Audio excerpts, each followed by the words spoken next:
bring in Richard Justice, MLB.com. He joins us on the show. Richard, how are you? I'm good, Dan. You know, I actually feel that way when I'm around Derek Jeter. I sort of have a man crush on him. I can't imagine a player that's ever represented the game better than this guy. And, you know, it's incredible to see the reaction he's getting as he goes around the game for this final tour. But do you think that his style, his personality, is going to rub off on other athletes? They're going to look at doing it the Jeter way, which would be bad for us in covering him because he doesn't really share much. That's an understatement. He doesn't share much. But I think that's part of the beauty of that core four of Posada, Pettit, Rivera. They, between them, 100 years of baseball, not one memorable quote from any of them. and they thought the focus ought to be on the field. They took great pride in that. They were not rude to us or anything like that. It's just that what you're looking for, I'm not going to give you. And can you imagine how many times Jeter has met with the media? Pretty much before every game, after every game, and he has never said one thing that got him in trouble. It's pretty amazing discipline. But, Richard, if you had one question you knew you would get an honest answer from Derek Jeter, what would the question be? Did the Yankees really tell you had to be captain for all 24 other players and not exclude that one player that played third base next to you for a few years? I guess that would be my question. Did you hate him as much as we think you hated him? I think the answer would be yes. Yeah, I think probably a lot of guys did. Yeah, well, it bothered the core four there that when A-Rod came over and automatically wanted to be part of the fraternity, and they weren't going to let him in.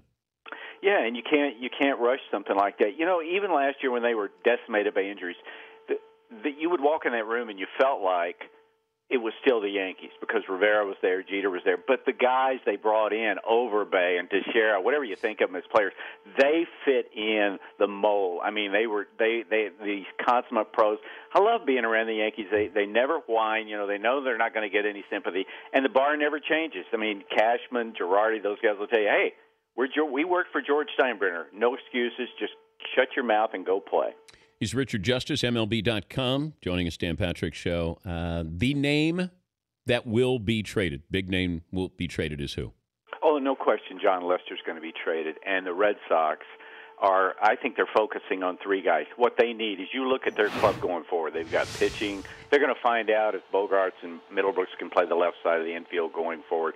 But they need home runs. And so there are three guys out there, Josh Bell with the Pirates, Oscar Taveras with the Cardinals, and Jock Peterson with the Dodgers. And I'll bet you, Dan, they're going to get one of those three guys, and that's the price for doing business on John Lester. It feels like the Phillies hold the cards here with their big-ticket items that they want to unload. But I think that people want Cole Hamels, but he's not available. But if Cliff Lee or Ryan Howard or somebody like that's available, what role do the Phillies play?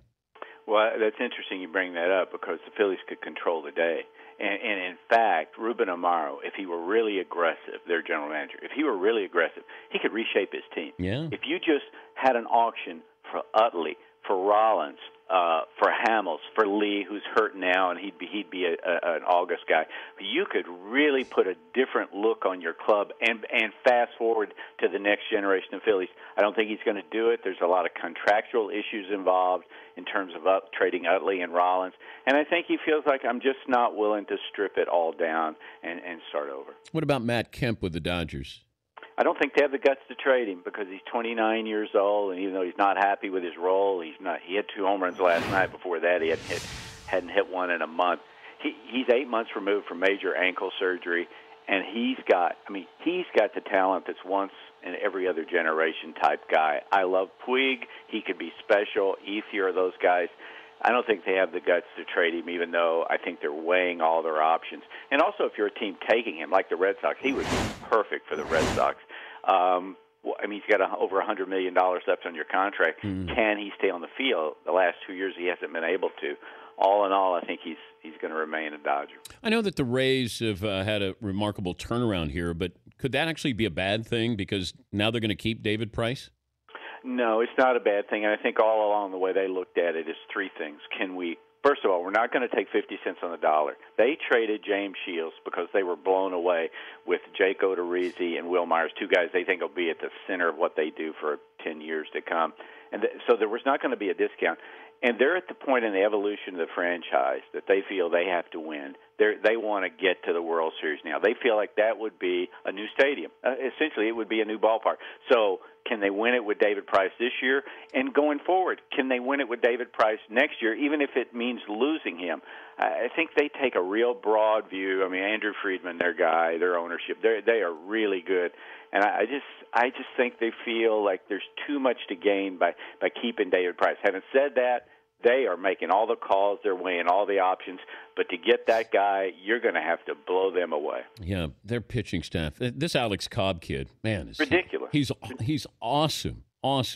Like it's scary sometimes when you're watching him. He could tell the hitters what's coming, and I don't think they could hit it.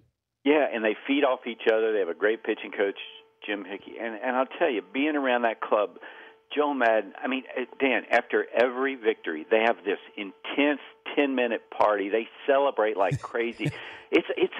Wait, how do you party intensely for 10 minutes? Oh my God, it's a little thing they have in their clubhouse. And it's part of the vibe of that place of what makes it special. Players want to play there. After the wild card game last year, they had celebrated 2 nights earlier when they won the 163rd game of the season. They have this. Joe Madden sticks his head out. You know, it's one of those champagne shower things. We're not going to go in. I'm not going in there. He sticks his head out. He's got goggles on those things. He goes, I'll be out in a minute. But, by God, we're going to appreciate winning. And guys love it there. They have a cool thing going in Tampa. Before I let you go, the meanest thing you ever wrote about Derek Jeter was what? I love you. I mean, that's about it, I think. You're a softie. Yeah, I am. For that guy, I really am a softie. You're like Taylor Swift. You know, you'd probably write when he leaves, your heart's going to be broken. You're going to write a song about Jeets. Well, I think that's going to be true when he walks off that field the last time. We're going to be running over there going, please, don't go. Do you think media members will cry when when that's it, when the final game? Well, if we didn't cry last year on the last home game when Mariano Rivera brought Jackie Robinson's family onto the field, we're probably not going to cry this year because Jeter does have a way of telling us, calm down, boys, whereas Rivera was just, he was almost like the Dalai Lama the way we looked at him, and then there was Jackie Robinson's family. So, no, I don't think we're going to cry. Good to talk to you again, Richard. Thank you. Thank you, Dan. Richard Justice, Major League Baseball Network.